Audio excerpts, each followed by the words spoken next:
The original Into the Pit story was released all the way back in 2019 with the Fazbear Fright series. Since then, we had a graphic novel based off the story. In addition to that, we've also had a game, and we had an interactive novel. But my question is, why have we gone to the pit so many times?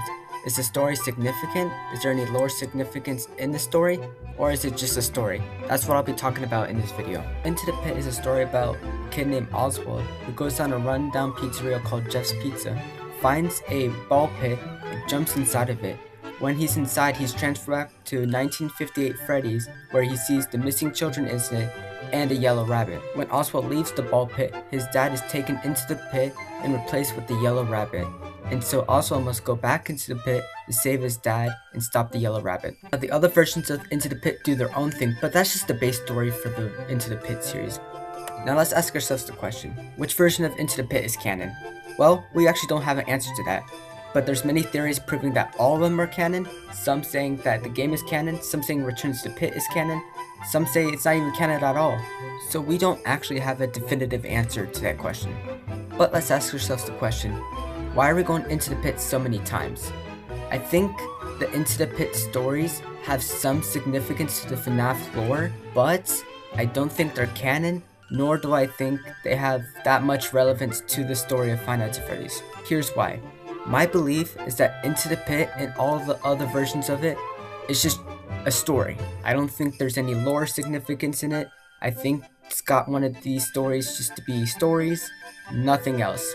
But you could also say it's important because when a writer repeats himself over and over and over again, it usually means to signify something or show significance. So maybe Scott repeating Into the Pit story multiple times has some significance and we should be paying attention to that.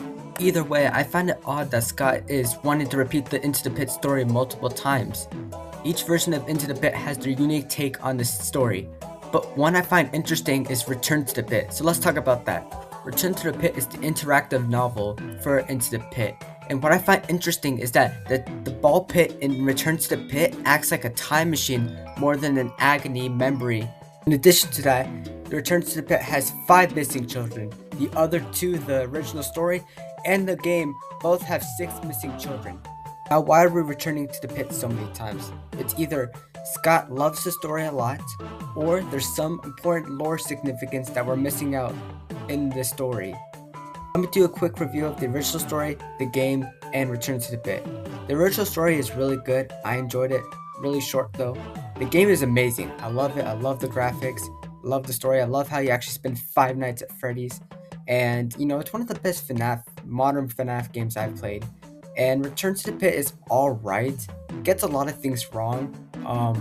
It's very interesting, but overall I did enjoy reading it. It was a pretty fun read. Love the Into the Pit stories, so I had a lot of fun reading it. I hope you enjoyed this video. Make sure to like and subscribe and watch my other videos.